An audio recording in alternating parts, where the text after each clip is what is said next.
where do we go with this thing? I mean, if we know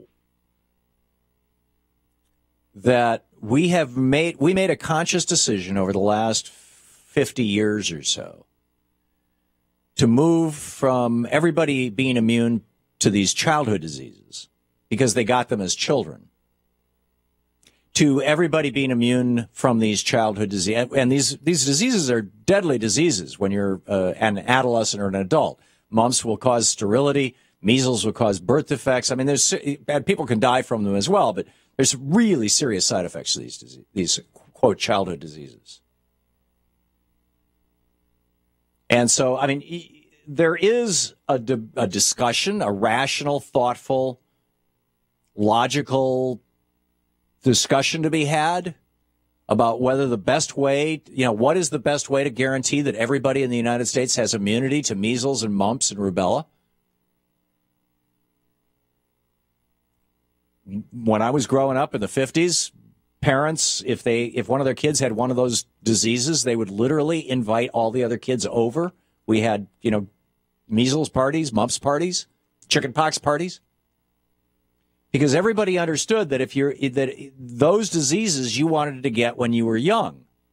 You don't want to get them when you're older, when they can cause all kinds of damage. And everybody was immune because they'd all gotten them when they were young. And people went, my mom took me it was like a birthday party at this kid's house. I don't remember if he had measles or mumps. It was one of them. And she was like, you're going to get this. And now I'm not sure we even had a vaccine back then for these diseases. This would have been like in 1955, 56, something like that. But now we do. And you could say, okay, well, we decided to go from parents inoculating their kids basically by getting them sick when they're little. And there are some consequential side effects to that. Some kids ended up deaf. Some kids ended up blind. Some kids ended up dead. I mean, these diseases are, even when children get them, these childhood diseases can be tough, particularly, pertussis, whooping cough. I mean, that kills kids. And that's not a disease that people went out of their way to have their kids get exposed to. So, you could make the argument that we've made this decision to go from having naturally induced herd immunity to artificially induced herd immunity via the route of vaccines, and that's very profitable for the pharmaceutical industry and the medical industry. And that, at the theoretical, hypothetical public health level may be reasonably accurate,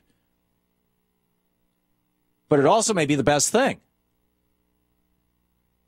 I mean, there's a lot fewer side effects to a vaccine. And yeah, two of my three kids had very strong reactions, particularly the MMR vaccine. They got really sick for a couple of days. But they didn't die of whooping cough. They didn't become sterile from getting the mumps when they were 16 years old. They didn't have children with birth defects from getting the measles or rubella when they were pregnant. Well, none of them have been pregnant, but you get my point.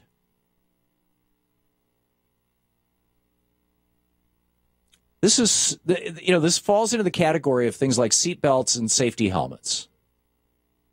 There is a point where you say, and frankly, income taxes.